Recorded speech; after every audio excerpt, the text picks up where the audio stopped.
Kemudian karena majelis ini adalah majelis tabligh, ya, majelis jamaah tabligh, maka saya akan bercerita sedikit, yaitu mengenai tabligh yang dimulai oleh Maulana Ilyas. Yang mana Maulana Ilyas ini risau melihat umat ini tambah hari tambah menjauhi agama, tambah hari tambah menjauhi agama. Maka akhirnya beliau telah usaha di kalangan orang-orang awam. Jadi awal-awal orang yang ikut tabligh ini adalah orang-orang awam, yaitu orang-orang Mewat. Alhamdulillah saya juga pernah datang ke Mewat sana, melihat kampungnya orang-orang Mewat. Dan betul itu kampung itu dibuat oleh Maulana Ilyas jadi kampung yang baik.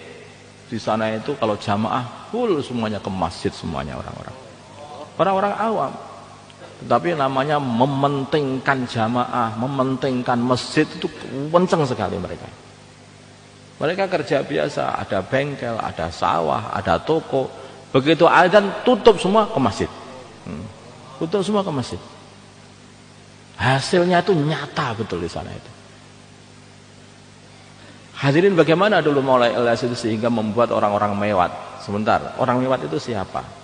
Orang-orang Mewat itu dulu itu adalah orang-orang yang dulunya jadi perampok di kota Delhi. Dia tinggal di luar kota Delhi. Maka sampai kota Delhi itu ditutup pagar, pintu gerbangnya ditutup setiap malam. Kalau enggak, mereka zaman kerajaan dulu, maksudnya zaman kerajaan dulu, mereka suka masuk ngerampok di kota Delhi. Itu pekerjaannya. Orang dalam kondisi seperti itu, sampai kondisinya orang Mewat itu pada zamannya Maulana Ilyas itu sudah enggak nampak Islamnya, katanya orang sana. Di sini sudah sampai enggak nampak Islamnya. Tapi mereka tidak mau dikatakan orang Hindu. Kamu orang Hindu? Enggak, aku enggak orang Hindu. Lah orang apa? Aku orang Mewat, orang Meo katanya. Apa itu orang Meo? Yang nampak tinggal apa? Kalau mati nampak Islamnya. Tidak dibakar. Kubur, hadap kiblat gitu. Sama ngantenan. Agamanya tinggal ketika mantenan, ketika nikah, sama ketika mati. Yang nampak Islam itu saja. Habis semuanya. Sholat sudah nggak ada lagi, zakat lagi, itu semua. Hukum-hukum sudah nggak diopeni pada waktu itu. Maka Maulana Ilyas mulai nol garap orang Mewat itu. Ngajari ngaji, ngajari sholat, mulai nol. Dibuat madrasah kecil-kecil di situ itu. Dibuat musola-musola kecil, dibuat madrasah kecil-kecil di sana. Sampai akhirnya mereka kenal agama, cinta agama, dan cinta mendakwahkan agama pula.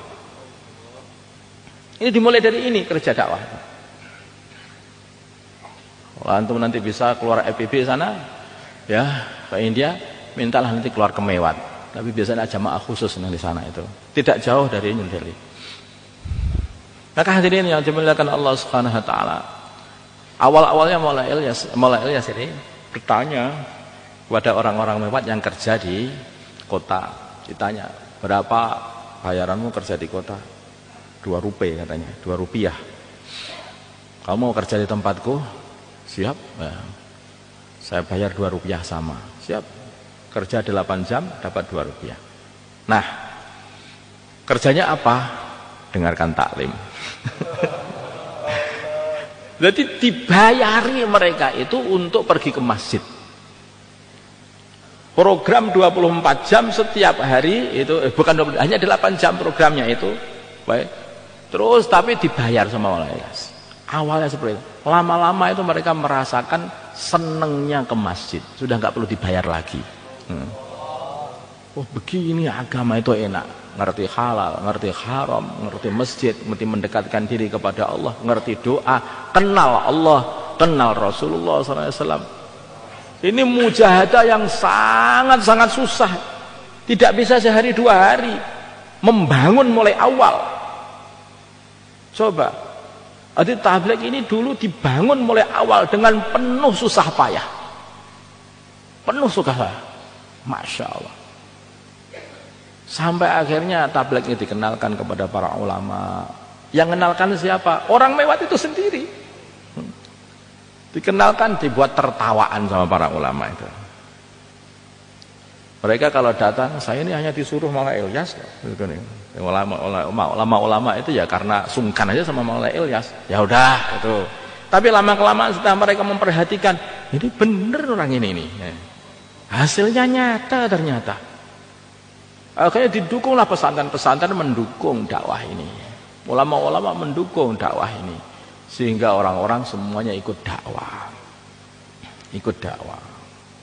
Jadi dakwah ini walaupun bukan pesantren, ya tetapi ini hasilnya itu Masya Allah tidak kalah dengan orang yang mondok. Bukan pesantren, tetapi kayak orang pesantrenan saja. Siapa yang berani pakai sorban?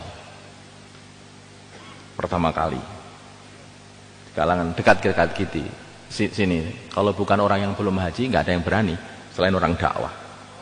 Siapa yang berani sorbannya kuat kayak ban Vespa itu? Yang berani hanya orang dakwah. Orang pesantren pun nggak berani. Iya. Siapa yang berani pakai jubah? Orang dakwah. Orang pesantren nggak berani. Masa ke toko pakai jubah? Oh, dakwah berani aja. Siapa yang berani pakai jenggot memulai? Orang dakwah. Kenapa? Ini sunnah. Ini sunnah. Pendidikan cinta Rasulullah SAW. Pendidikan cinta sunnah.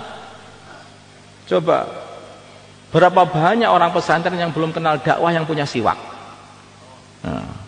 Tapi kalau orang dakwah, orang tabligh dikenalkan dengan siwak. Ini sunnah katanya. Bahkan kadang-kadang dia itu kebablasan juga kan. Siwak kan kalau ada orang pakai sikat, apa itu? Siwaknya orang kafir ini orang-orang. Katanya kebablasan juga lagi, tambah lagi kalau ada orang ngerokok. Itu siwak setan gitu kan. Hadirin ini guyon aja. Tetapi begitu. Ini coba lihat. Jadi dengan usaha yang kecil yang dibuat oleh Maulana Ilyas ini telah menjadikan seseorang cinta kepada sunnahnya baginda Nabi Muhammad SAW. Apa-apa sunnah. Masya Allah, nampak Islam diuntungkan dengan kerjanya Maulana Ilyas ini. Nampak Islam itu nampak. Akhlak jadi berubah, ngomong sama orang tua berubah, diajari ikram, diajari sedekah, diajari ngasih orang, diajari adab. Kalau ngetok pintu, assalamualaikum, salam, minggir-minggir, jangan di depan pintu. Jangan di depan pintu. Begitu dibuka, nanti biar nggak ngelihat di dalamnya. Diajari tertunduk. Pernah jaulah apa enggak kok? Domblong ya kesana kan? Jaulah kan begitu kan? Diajari begitu. Kalau berjalan, subhanallah, alhamdulillah, subhanallah, alhamdulillah, nah, berjalan dengan berzikir. Pepergian membaca 10 qul ya ayyuhal kafirun. Baca. Mudzakarahnya ngaji Al-Qur'an. Coba. Adakah seperti itu? Ini kerja Maulana Ilyas. Coba. Inilah yang harusnya kita ini tetap kita lestarikan dan tetap kita jaga, jangan sampai ada kemerosotan di sini ini. Bagaimana bisa terjadi seperti ini? Bukan hanya di India, bukan hanya di Mewat. Menyebar ke seluruh India, sampai ke Pakistan, menyebar ke seluruh dunia, sampai ke Indonesia. Berapa ribu kilometer sana itu. Dari Nizamuddin sampai ke Temboro ini. Beribu-ribu kilometer. Coba jalan kaki ke sana, kuat enggak? Iya sih kalau enggak kuat. Jauh, tetapi amalannya sampai ke sini dan akhirnya di sini. Kenapa kita bisa kumpul di sini untuk apa? Amalan siapa? Ini malam Jumat. Enggak ada selamatan di sini. Kenapa kumpul di sini? Amalannya Maulana Ilyas. Kalau amalan tabligh ini hilang, tidak ada lagi kumpulan yang kayak seperti ini. Habis. Maka yang harus kita pelajari bagaimana bisa ada kumpulan seperti ini, bagaimana bisa menyebar, bagaimana bisa ini terjaga. Sudah berapa tahun ini? Sudah bertahun-tahun. Bertahun-tahun. Tahun berapa Pak? Mulai tahun berapa? Sekitar 1924 yang lalu. 1924 ya. Nah, 100 tahunan yang lalu. Amalan masih kita buat. Kalau kita masih jaga, maka akan terus terjaga cinta sunnah, cinta Allah, cinta dakwah, cinta masjid akan terus terjaga. Tapi kalau kita tidak jaga, habis juga.